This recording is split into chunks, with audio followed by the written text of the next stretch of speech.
Here we are, May 14th, 2026. It's Thursday here on Capitol Hill for U.S. senators and for House members. So far, this may be the day they try to fly away after they do the day's business. But there's a lot of business to get to today. In the U.S. Senate, they're talking about crypto legislation, which means they have to explain to people what crypto is before they try to legislate on it.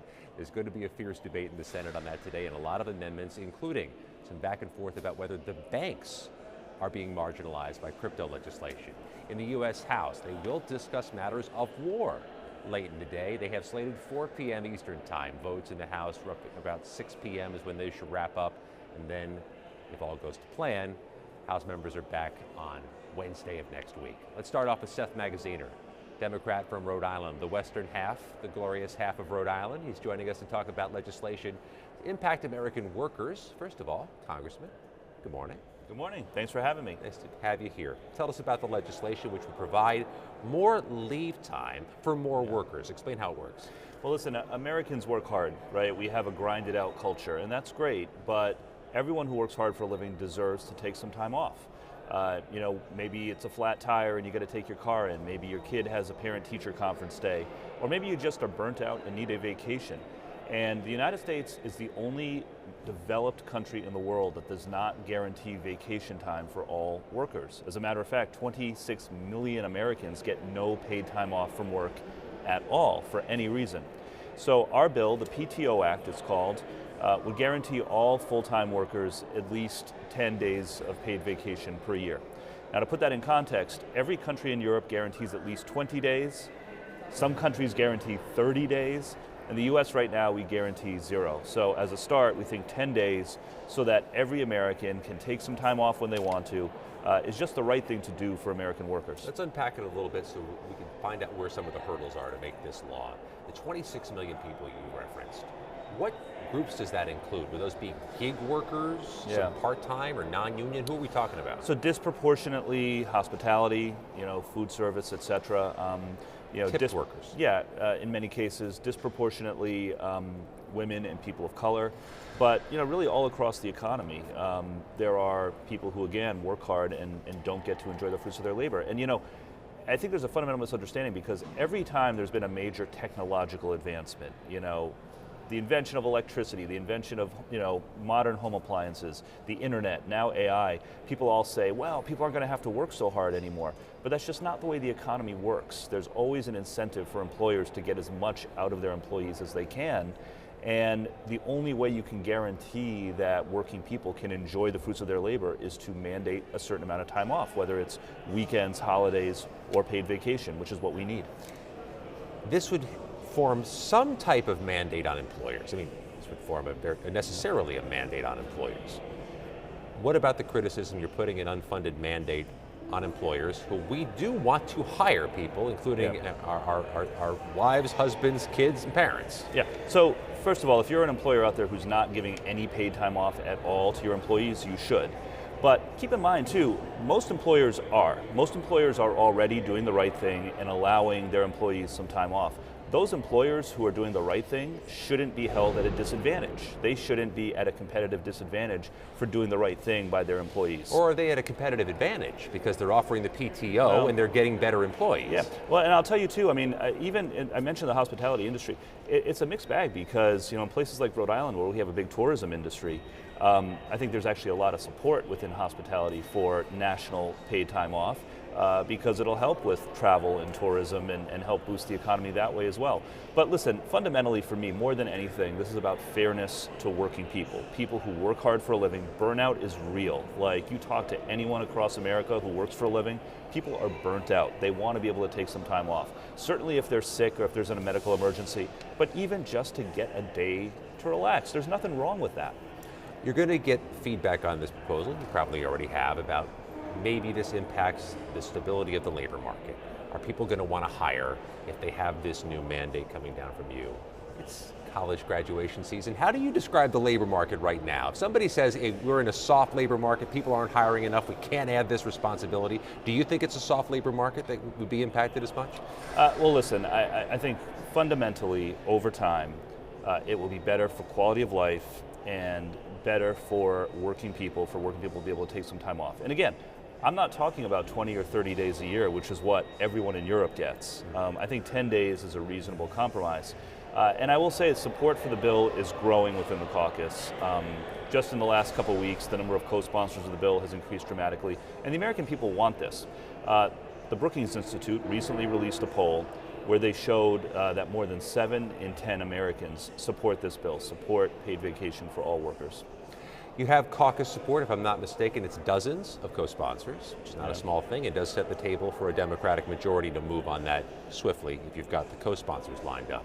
What's the bridge building to Republicans on this? At some point, at the end of the day, you're going to need that. Well, listen, I think the bridge building is going to come from the broad support of the American people for this bill. I mentioned earlier the Brookings Institute shows overwhelming support.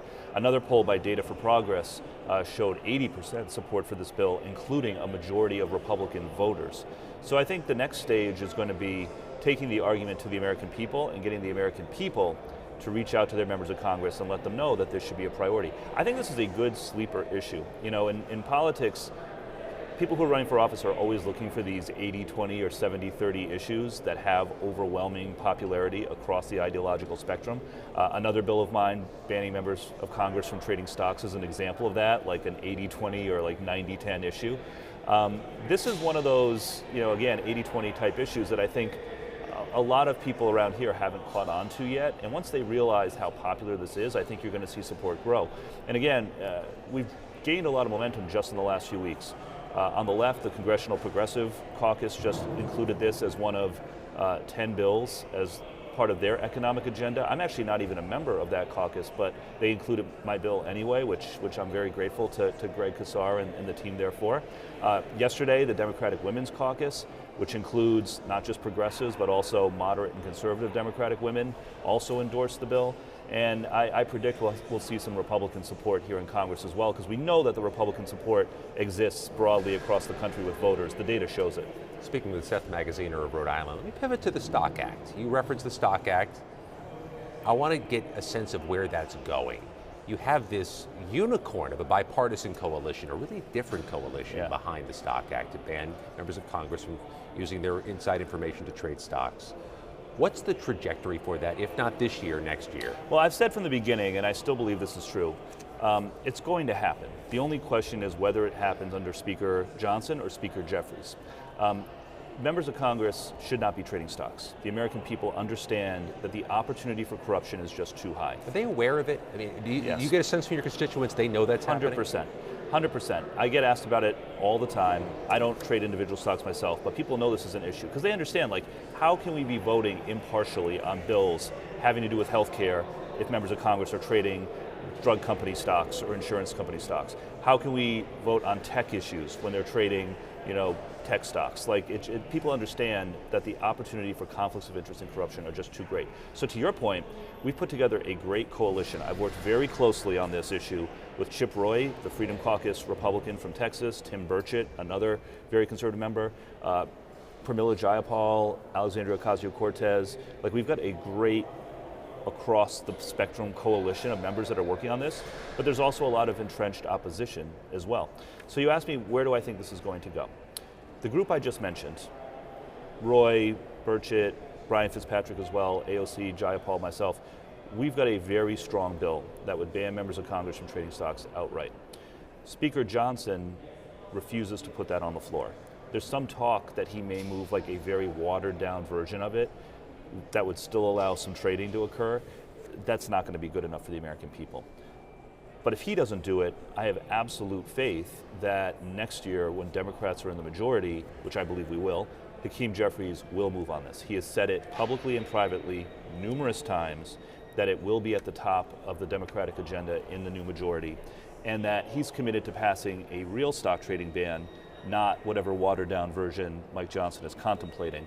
And what's different in what you're characterizing as a watered down version? What do you believe is missing? So the version that Mike Johnson has, you know, at least tacitly put his support behind would still allow members to own stocks with no limitations, and would also allow them to trade under certain situations. They could sell stocks at any point, like, that's not good enough, right? Like, it's not good enough if you say, well, okay, you're not allowed to buy, but you can still sell and you can still hold what you have. Like, I think to the average American who looks at that, they would realize that there's still potential for conflicts of interest. There's still opportunity for members to trade off of inside information, even if it's just a sell and not a buy. It's not good enough. When you try to inform your constituents and the public about the need for this, about why we have to ban stock trading, do you have to do so delicately to ensure that, that both parties are shown to be exposed here and not fracture what's always going to be a fragile bipartisan coalition? Yeah. So, yes and no. I mean, like, what I will say, again, Chip Roy, who I agree with almost nothing else on with him, right? He's been a good partner on this issue. And he and I agreed early on in this Congress that one thing that we would not do is call out individual members. Mm-hmm. So, gotcha. When the media covers this, when others cover this, they always give case studies of high-profile members on both sides of the aisle who do lots of trading. Chip and I purposefully have not done that because we don't want this to turn into a partisan back and forth. We understand that in order to solve this, you got to resist that temptation, because those granular examples are what tick people off. Exactly. And so the only way we're going to get this done is on a bipartisan basis. There is no partisan, Republican only or Democratic only way to do this, because there is still a lot of entrenched opposition here. And look, those of us who support reform, who support banning members from trading stocks, we're very vocal about our support. Me and Chip and Pramila and AOC, we're talking about it all the time. The opponents are not so loud because they know they're on the unpopular side of the issue, but that doesn't mean that they're not here and that they're not working behind the scenes to try to sink this. And so it's going to have to be bipartisan, which is why I think those of us who are serious about getting something done on this are very careful not to call out individual members on the other party, no matter how tempting it may be sometimes. We have a couple quick 1-minute questions, but I want to ask you about one more broader issue before we get to the fun questions, Congressman. Yeah. There was a moment at a hearing in which you questioned the Interior Secretary on Wednesday, Doug Burgum, about some of the administration's investments or lack thereof. Tell us what you were asking about and what you think came of it. Yeah, well, listen, costs are too high, right? The price of electricity has skyrocketed. Gasoline is over $4.50 a gallon now. People can't afford their energy bills, right? Diesel, the cost of diesel is way up. And so I asked Secretary Burgum in that context, why is he blocking wind and solar energy projects from getting to the grid? Projects that could lower people's electricity bills, expand our supply of power. And he didn't give any sort of a compelling answer. He sort of stuck to this line about the sun doesn't always shine and the wind doesn't always blow. You held up a battery. Yeah, well, I reminded him that we have these things called batteries that have been around since Benjamin Franklin. And, batteries work even when the sun's not shining and the wind's not blowing. But I also reminded him, more importantly, and I think this got under his skin a little bit, but it's the truth. When he was governor of North Dakota, he bragged about how they were scaling up wind energy in North Dakota. North Dakota is number 6 in the country for the percentage of their electricity that comes from wind. And he was very proud of that when he was governor. He promoted it, as he should have, because it was the right thing for the people of North Dakota. But now that he works for President Trump, he's done a complete 180. And I think he didn't like being reminded of the fact that he knows better. Who knows if Donald Trump believes these conspiracy theories about clean energy and all the rest that he's always spouting, but we know that Doug Burgum knows better. And so that was the point I was trying to make, is that if we're serious about bringing down energy costs in this country, then utility scale wind and solar is part of the answer. It's not the whole answer, and we know that, but for the administration to be blocking these projects from getting to the grid at a time when prices are too high is just unacceptable. We've seen some of the oversight hearings the House has performed in the last few months. It was Pam Bondi, it was Kash Patel, it was Secretary Hegseth. It feels like on both sides it's a bit performative, if not a lot performative. Are you finding most of the hearings with most of the cabinet to be substantive, or are you finding most of it to be, a squandering of valuable policy time for the performative nature of these hearings? It depends. I think that when we have more reasonable witnesses who are willing to engage in good faith conversation, we do that. And I would say that is the bulk of the hearings that we have. Those ones don't tend to make it on the news at night, right? Because there's less drama. But there are... We are guilty of that. Yeah. We are guilty of that in legacy media. But that being said, I think also part of our job is to make a case to the American people. And so when it comes to the administration blocking clean energy projects that could lower people's costs, just because they're quote unquote too woke or whatever. Like, we need to tell the American people what's going on, and this is a platform for us to expose that. So, you know, I'm always big on, whenever I'm preparing for a hearing, whether it's with Doug Burgum or Kristi Noem, who I had on my other committee on Homeland Security, or anyone else, we always go in, and the first question I ask myself is, what's the goal here? Is the goal to try to have an informed policy discussion, because there's a time and a place for that, or is the goal to show the American people something that is going on that is not right, for which there is no good explanation? And the goal will vary from hearing to hearing. That could be a last-minute decision based on how it's going. Yeah, I mean, particularly when you're in a party that's not in the majority, you also don't get a lot of notice. You know, you get only a couple of days to prep for these things before they occur. But I think it depends on the witness, it depends on the issue. And, you know, I don't believe in performance for performance sake, certainly, but I do think that these hearings offer an opportunity to show the American people what is really going on in their government. All right, Seth Magaziner, we have just a couple quick questions. This is our 1 minute. Rise with the intention of disrupting the normal business. I ask unanimous consent. I ask unanimous consent. The senator from Nebraska is recognized. The gentlelady is recognized. The gentleman is recognized for 1 minute. In honor of 1 minute. What's the best food you find when you're here and not in Rhode Island? Oh God, that's really hard. I'm going to ask you the other version too. No, I was going to say, I mean, here in DC, I'd say DC is a good food town, but it does not compare to Rhode Island. I opt for quiet places here as opposed to like the best possible food. So, you know, you'll find me at Ted's Bulletin sometimes up in Barracks Row because it's kind of quiet and, you know, it's just a good spot. Because sometimes it's not quiet here. Exactly. So you're looking for a quiet place to go. What about back home? So Rhode Island is the best food state in the country, like bar none. Like, we've got incredible restaurants. So you like you like fresh seafood, go to Matunic Oyster Bar in South Kingstown. We got great Italian food.